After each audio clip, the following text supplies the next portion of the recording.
안녕하세요, 여러분. So for today's vlog, we will talk about KIP. How did I begin my KIIP? So my foundation for my KIP is my Korean study from Davao, Philippines, which I had not really that 1 month from the um EPS center. It's a Korean study for EPS center, and even those who have those who would like to learn Korean can also uh, register to that center, but you need to pay. And then when I came here in Korea, I was registered to a multicultural center, and I've studied there from level 1 to I was in level 3, I think, when I started my KIP. So my husband was the one who registered me in KIP through Susign www.susignet.co.kr, and I will put that details in the comments down below. And then before what is KIP first? So KIP stands for Korean Immigration and Integration Program. So it is a program that provides free Korean classes for immigrants in Korea. And individuals who complete the KIP classes can obtain points for the F27 permanent residency visa. And to start the KIP classes, you must take the level test or be placed in level 0. And the level test will see if which level is your Korean proficiency. And then for those who have F6 visas, like for those who have Korean spouse, they can through KIP can have the chance to have the citizenship here in Korea. And for those who will have the pass the permanent residency visa, can also can obtain I can have the chance also to have the citizenship here in Korea, but there are conditions to meet. There are, I think, certain visas that need to be considered. First, not all visa, I think, can have the chance to take the citizenship here in Korea. And we'll see that through my next videos. I have to search for that first. So let's begin. I took a level test, and my husband registered me online through www.susignet.co.kr, and in Korean, KIP is Sawi Dongwa Program. So the evaluation date was year 2019 of July 27th. So at that time, I think I took my examination. Then a week before the results were released through online, and my points there was 48 points only. So I was in level 3. That is the assigned level, which is based on the points that I get. And then when I registered again. We registered again after having the results for the level test. You must register again to get the classes for level 3. And then there are just slots. Not all can get that slot, especially here in Daegu. It's difficult And the most difficult is the examination part, registration, because there are just certain slots too. And many are registering in Daegu. That's why the slot is just um, easily can be gone. So need to be early in registering. And so much for that. When I registered to the class, you should have 100 points, I think. And there are times also that you can choose from to register. And then after that one, you must register also separately for the examination. So we always register early as much as possible. Register as early as 9 o'clock, or get ready before 9 o'clock. You open your website. Of course, you have to register in the website. You have to make an account there first in order to uh, use the website. And then after um, when the registration starts, you must uh, open your account directly. You must um, set the needed information so that by 9 o'clock you can easily register as fast as you can. And but by that time we registered also for the examination, as I said, separate registration. And here in Daegu, it's so difficult because here in Daegu, also those who are in Gumi also registers in Daegu. And if you cannot register in Daegu, don't worry. You can register to the other cities, to other places. But the disadvantage of that is you need to go to that place if you are not living in Daegu. But if which place you live, it's better to register on that place so that it would be easier for you to transport for you to go to the examination place. And the level, but that time level 3, we had our classes directly to the school. But when the pandemic came out, we had our classes online. So when I had my examination during level 3, the results were released after a week also, and you can see it in your Socinet account.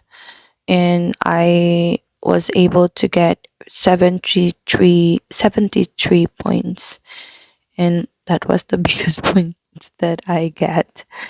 And the passing score is actually 50 at 50 or 60 points, 50 points in order for you to pass.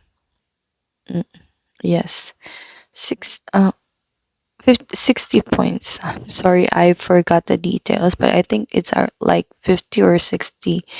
And then after the pandemic came, so I think I was um pregnant at that time when I had my level 3, and I proceed to level 4. The level 3 would take 2 months, I think, for the study. And then um I had level 4. I had level 3 during September 2019. We had our class from September 1 to November November 3. Um it's not every day. It's just like I think it was Tuesdays and Thursdays, if I'm not mistaken. And it would take 4 hours during that time. And then when I had my level 4, it was year 20 2021. Mm. Because um I I was pregnant, and I I um it was the time when Chu was born. Yes, 2020, January 29 of January. Yes, that was the time when Chu was born. As I told you, I was pregnant when I took the level 3. And then when I had my level 4, that was already February, after I had a month of rest. I continued my level 4. It was year 2021, February 16. Then we ended after 2 months. It was uh, April 23. And um, I had my examination, and it is a separate registration, as I've said.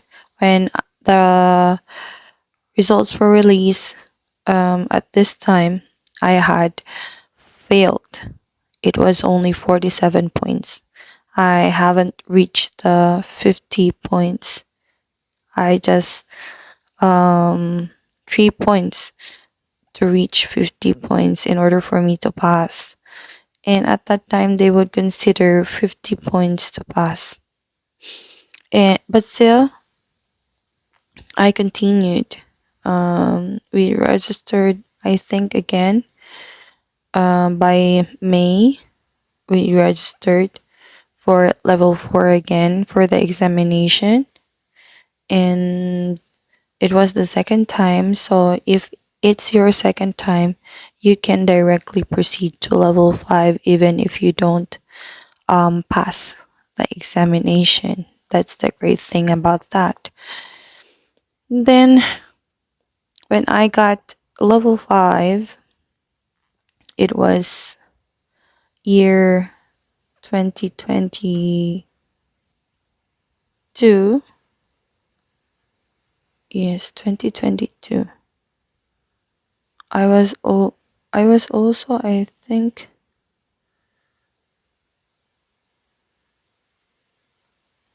it was already 2022. I had my second child when year 2022 also. It was January 11, if I'm correct. Yes, 2022, I had my second child.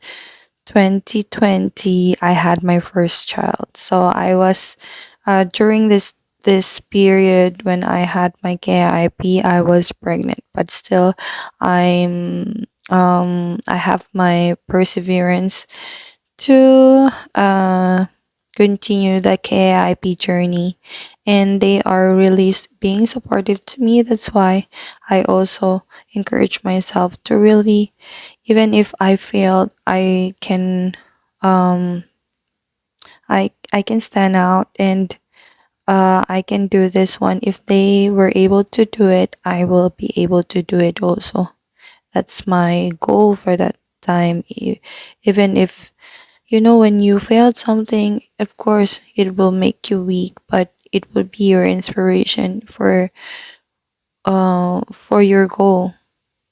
And it is not um it will not be a hinder to meet your goal. And it's better to be positive that on the next time you can do it. So I was able to proceed level 5 during year 2022. It was April of 9, and then ended April 24. But then, unfortunately, a level 5, the most difficult level, and because it is the last level, that's why it's the most difficult. So I think I had it for 6 times. And I was able to go to Busan. I think it was my fifth time, or no, it was my third time when uh, third time, then third or fourth time when I went to Busan. And during my level 5 also, unfortunately, my mother died. And I already told her before that uh, I'm in my way of getting the citizenship. That was the saddest level, and that was the saddest period of my life because my mother was waiting for me, and I was not able to see her at her last breath, but I was able to offer my journey and my citizenship for her, and I'm doing it for my future, for my child. And I know that my mother understands me. But I was able to go to the Philippines after her wake already. It was so sad, but I I cannot explain really everything, and I maybe some of you would judge me, but that was really not easy at that time. But I had to pursue this one, and I know my mother understands me because I was explaining to her before she was uh deeply sick. So I was taking the examinations for like 6 times. I failed. And the last time that I had my last examination was year 2022, December 3rd. And thank God, I was able to get 61 points. That's the time that you will be able to know when you experience to fail for how many times. You'll be able to know on which you need to um, really study hard, on which part you need to concentrate and focus. So um, it's fine for me if it's 61 points, but for all you know, we average brain it's not really that easy to get such points. We only prayed for 50 points, but thank God 61 points was given to me. And I was that was also one of the biggest achievements that I could say that I had here. And I am proud that I was able to do it. And I offer my success to my mother, of course, and my Korean family who really supports me with my journey, especially to my husband who was so supportive in driving me going to the examination area. And he drive me actually with the kids going to Busan and going back home. It was not an easy journey, but it's worth it for the future of my children. So I encourage everyone, um, don't be discouraged if you experience failure. Just let it be your inspiration for your future that you can do it. If they can do it, you can do it also. And that's it. That's my KIP journey. And I hope everyone would have the courage to go for your goals for the citizenship examination or permanent residency. And if you had permanent residency, you can proceed to the citizenship, but it's according to the conditions you must meet first. That's all, your phone. Thank you, and see you to my next coming videos. And you can key in your questions to the comment section below. That's all. Thank you. See you to my next coming videos. Bye bye.